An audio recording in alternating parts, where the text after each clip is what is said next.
मेरा नाम है आरफा नबील और इस वीडियो में हम जानेंगे इंडियन कॉन्स्टिट्यूशन के सैलिएंट फीचर। ये फीचर्स ही इंडियन कॉन्स्टिट्यूशन को दूसरे कॉन्स्टिट्यूशन से खास बनाते हैं, यूनिक बनाते हैं।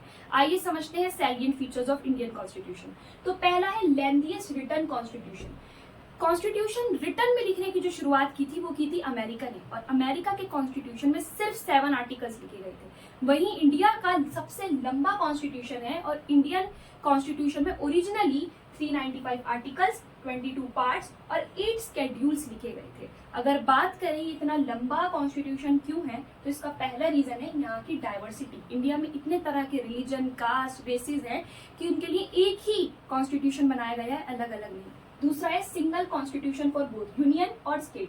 हम जानते हैं कि अमेरिका में स्टेट का अलग कॉन्स्टिट्यूशन होता है और यूनियन का अलग होता है, वहीं पर इंडिया में स्टेट और यूनियन दोनों का एक ही कॉन्स्टिट्यूशन है। उसके बाद है गवर्नमेंट ऑफ इंडिया एक्ट 1935। हमारे कॉन्स्टिट्यूशन का 60 to 65% पार्ट जो है हमने गवर्नमेंट ऑफ इंडिया एक्ट 1935 से लिया है, और इस अकेले एक्ट में ही 321 सेक्शंस थे जो इसको काफी लंबा बनाते हैं।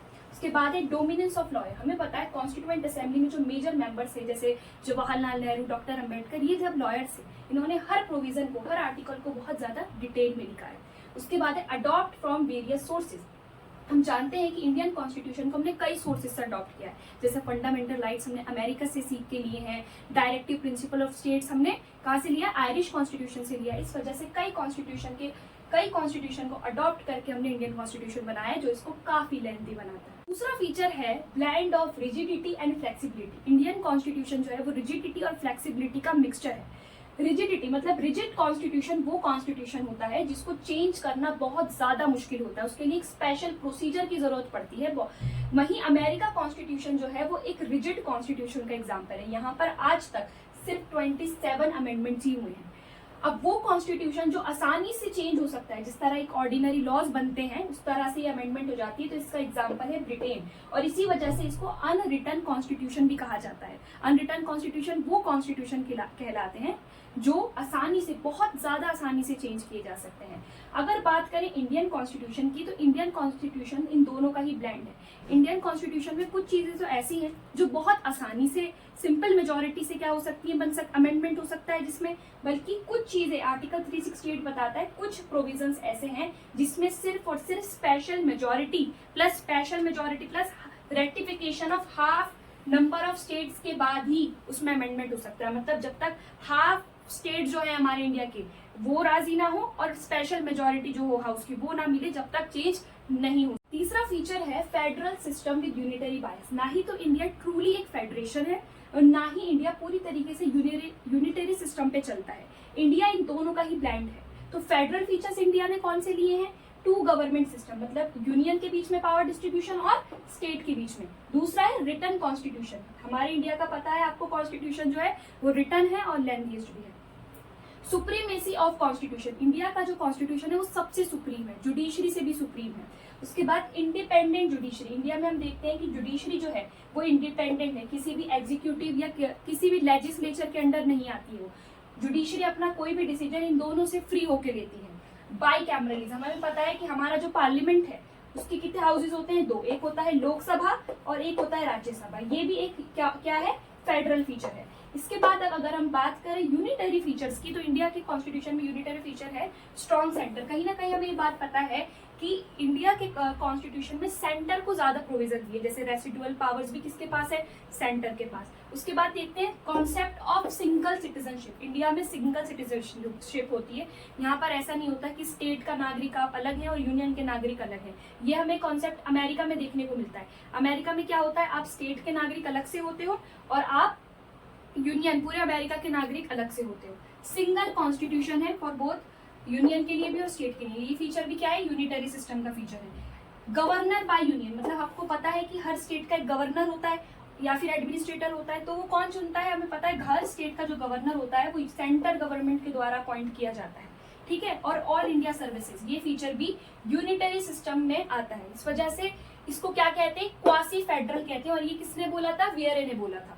फीचर है पार्लियामेंट्री फॉर्म ऑफ गवर्नमेंट, जिसको वेस्टमिनिस्टर फॉर्म ऑफ गवर्नमेंट कहा जाता है और इसको prime ministerial form of government भी कहा जाता है। आइए जानते हैं क्यों।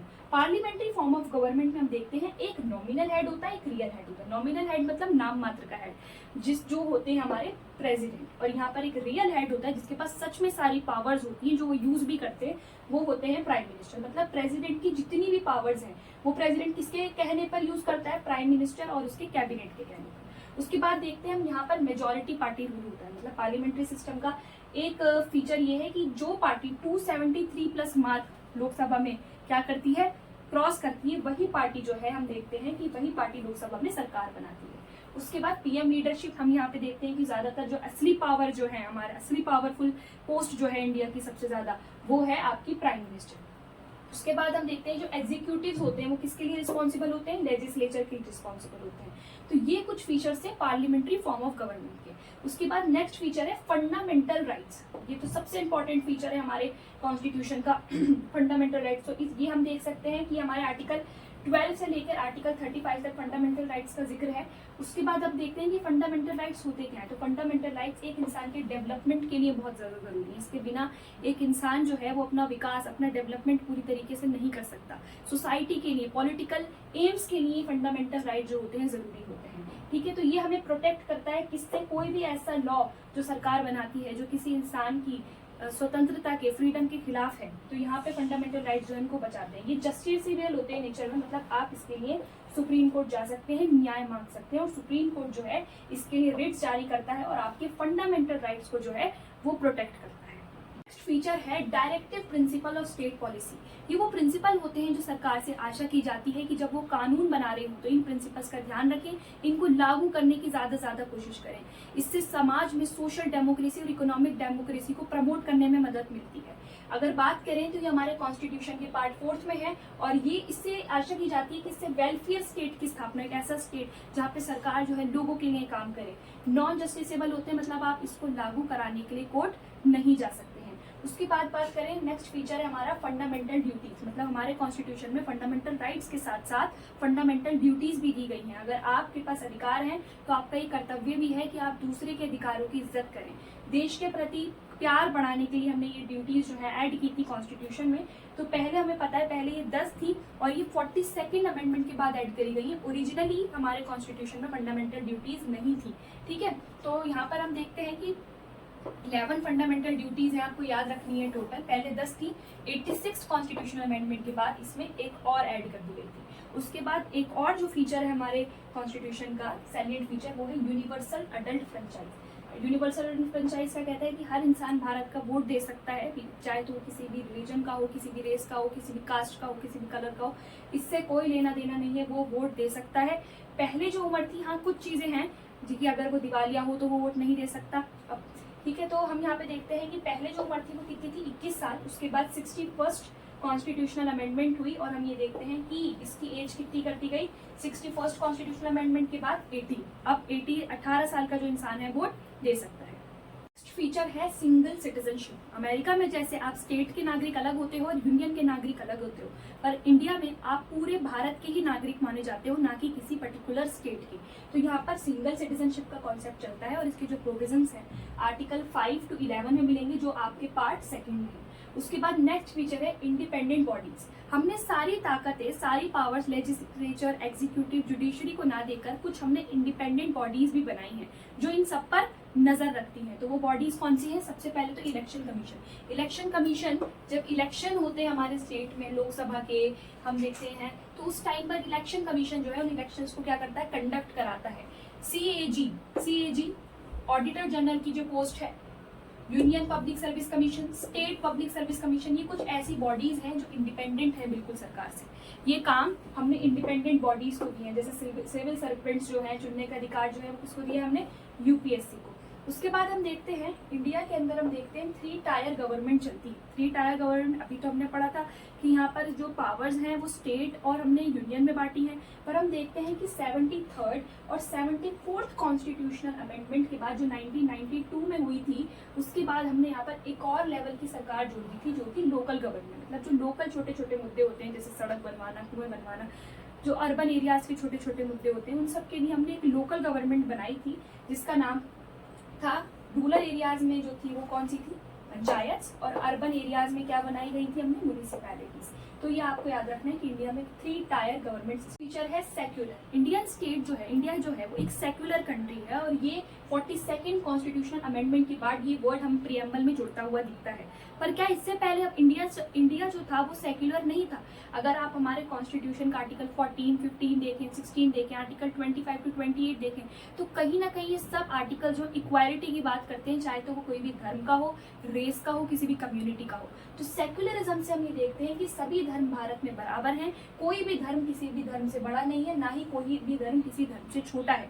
तो ये वर्ड जो है पॉजिटिव एस्पेक्ट बताता है सेक्युलरिज्म का। उसके बाद हम देखते हैं नेक्स्ट फीचर है integrated and independent judiciary. India में जो जुडिशरी है वो इंडिपेंडेंट है, किसी के अंडर नहीं आती, वो अपना फैसला आराम से बिना किसी के दबाव के ले सकती है।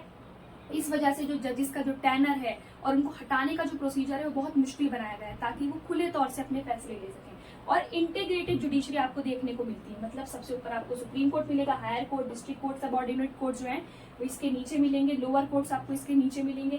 सुप्रीम कोर्ट जो है वो अपेक्स पर है, सबसे टॉप पर है, और इसके द्वारा दिए गए डिसीजन जो है वो सारे कोर्ट्स पर जो है लागू होता है। सबके लिए सेम लॉज रहते हैं, ऐसा नहीं है कि फेडरल लॉज अलग रहेंगे, स्टेट लॉज अलग रहेंगे। पूरे देश में हम देखते हैं एक ही तरह के लॉज बनते हैं जो जुडिशरी द्वारा बनाए जाते हैं। उसके बाद है synthesises parliamentary sovereignty and judicial supremacy. हमें पता है कि इंडिया में इसका भी मिक्सचर है, ना ही तो हमारी पार्लियामेंट पूरी तरीके से सॉवरेन है कि हमारी पार्लियामेंट द्वारा कोई भी बनाया गया डिसीजन जो है वो कोई चैलेंज नहीं कर सकता है ना। हमारी जो पार्लियामेंट अगर कोई ऐसा कानून बना दे जो कॉन्स्टिट्यूशन के खिलाफ है, तो जुडिशियल रिव्यू के द्वारा उसको क्या करा जाता है, वॉइड घोषित कर दिया जाता है कि ये अनकॉन्स्टिट्यूशनल है।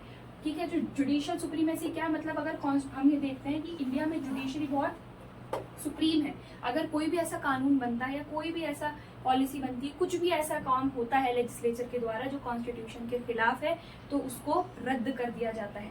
उसके बाद जो हमारा प्रोविजन है वो है इमरजेंसी प्रोविजन। इमरजेंसी प्रोविजन जो है हम ये देखते हैं कि इसमें 3 तरह की इमरजेंसी बात होती है। नेशनल इमरजेंसी, स्टेट मतलब प्रेसिडेंट रूल की बात होती है, और एक होती है फाइनेंशियल इमरजेंसी की। इस टाइम पर जो पावर्स होती हैं वो सारी किसके पास चली जाती है, सेंटर के पास चली जाती है। कि अगर देश में कोई भी ऐसी चीज हो रही है जो हम देखते हैं कि कॉन्स्टिट्यूशन मशीनरी नहीं चल पा रही है, या फिर कोई वॉर हो गया है, या फिर एग्रेशन देखने को मिल रहा है कंट्री के अंदर, तो हम यहाँ पे ये देखते हैं कि इमरजेंसी जो है अनाउंस कर दी जाती है बाय सेंटर, और इस टाइम पे जो सारी पावर्स होती हैं वो सेंटर के पास चली जाती है। तो ये कुछ फीचर्स थे हमारी सैलिएंट फीचर्स से इंडियन कॉन्स्टिट्यूशन के। आई होप आपको पसंद आए होंगे। Thank you so much.